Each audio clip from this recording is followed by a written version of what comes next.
Tentang cinta sulit untuk mendefinisikannya. Karena semua orang memiliki rasa, perasaan, dan dia bisa meluahkan apa yang dia rasakan tersebut. Namun, agama memberikan batasan tentang bagaimana tolak ukur cinta yang diridhoi Allah. Sayyiduna Anas bin Malik suatu ketika pernah menyatakan sebuah hadis yang beliau dengar daripada Rasulullah SAW. Hadis itu sangat menggembirakan beliau. Apa beliau katakan? Beliau katakan, aku tidak pernah sebahagia ini setelah aku masuk Islam, melainkan setelah aku mendengarkan hadis daripada Rasulullah SAW. Hadis itu berbunyi, Al-mar'u ma'aman ahab, yuhsyarul mar'u ma'aman ahab, atau kama qala Nabi sallallahu alaihi wasallam. Manusia itu akan bersama dengan orang yang ia cintai. Maka perbaiki cintamu kepada siapa? Kalau cintamu kepada Allah, pasti rahmat Allah akan selalu menyertaimu. Cintamu kepada Rasulullah, cintamu kepada syariat Allah, kamu akan dibangkitkan kepada orang, di golongan orang-orang yang dikhususkan Allah nanti di hari kiamat. Kemudian ada satu hadis yang ini menjadikan kaum muslimin ini erat hubungannya. Rasulullah mempererat kita dengan cinta dengan iman.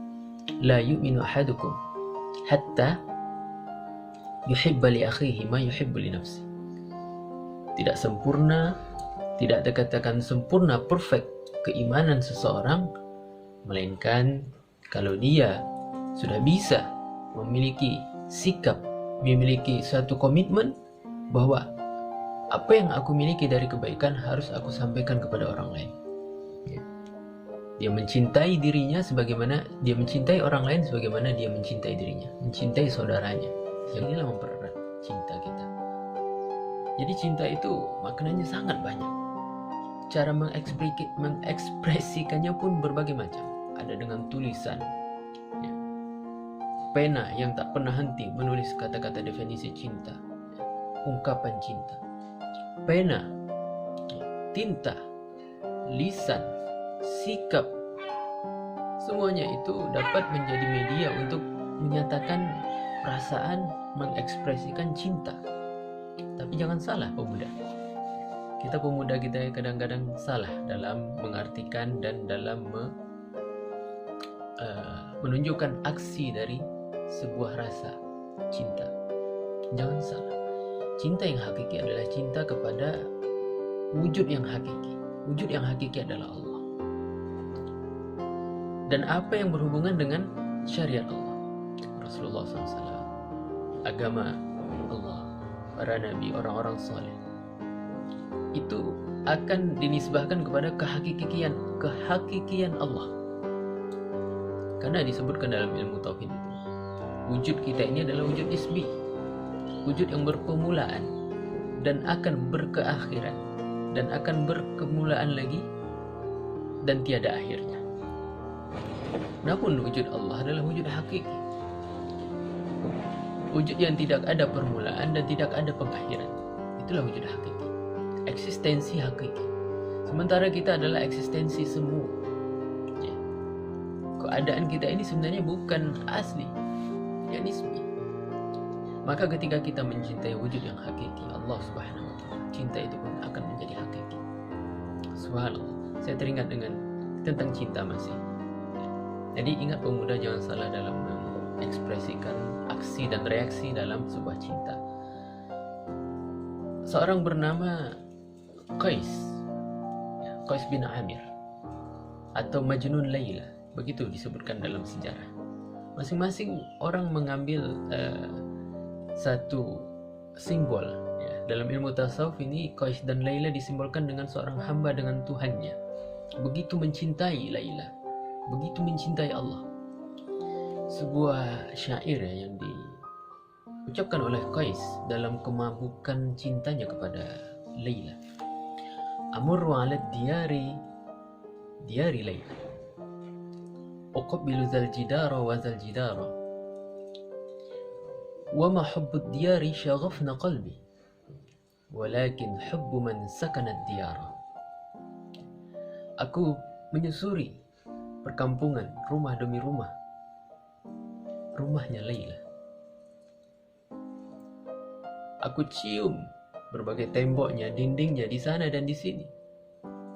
Tapi ingat, aku tak mencium itu karena aku cinta kepada rumah-rumah dan tembok tersebut. Tidak sama sekali.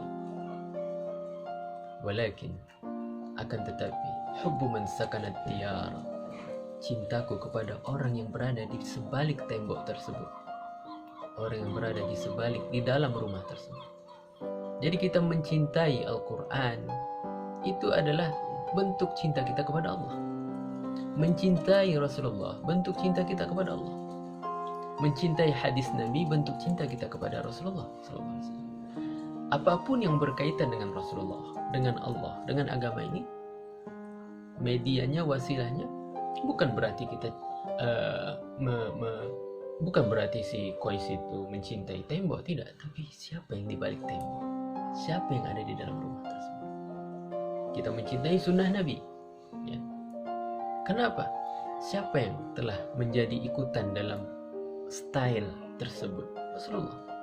Siapa yang telah memberikan amaran, tuntunan, petunjuk? Rasulullah. Jadi kita cinta itu. Makanya disebutkan ada berbagai macam peninggalan-peninggalan Rasulullah. Itu bukti, bukan kita tergila-gila dengan benda itu, tidak. Tapi benda tersebut pernah disentuh, pernah digunakan oleh kekasih Rasulullah SAW. Dari situlah kita mengekspresikan rasa bentuk cinta kita. Dan ini tidak ada dilarang. Dalam adat pun tidak masalah. Ya, seorang yang kehilangan anak misalnya, kemudian dia menjumpai baju anak tersebut, dia akan cium baju itu. Karena apa? Baju ini pernah dipakai oleh anaknya yang hilang. Itu alami ya, kalau menurut saya.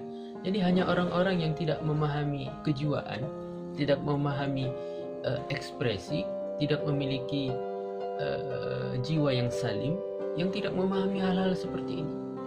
Ya, menyentuh kuburan para salihin, menyentuh makam Rasulullah, pintu-pintunya sambil dikecup, bukan berarti kita cinta dengan batu tersebut, tidak.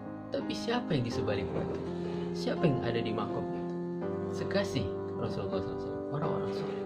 Ya, mudah-mudahan dapat difahami ya dalam masalah cinta ini.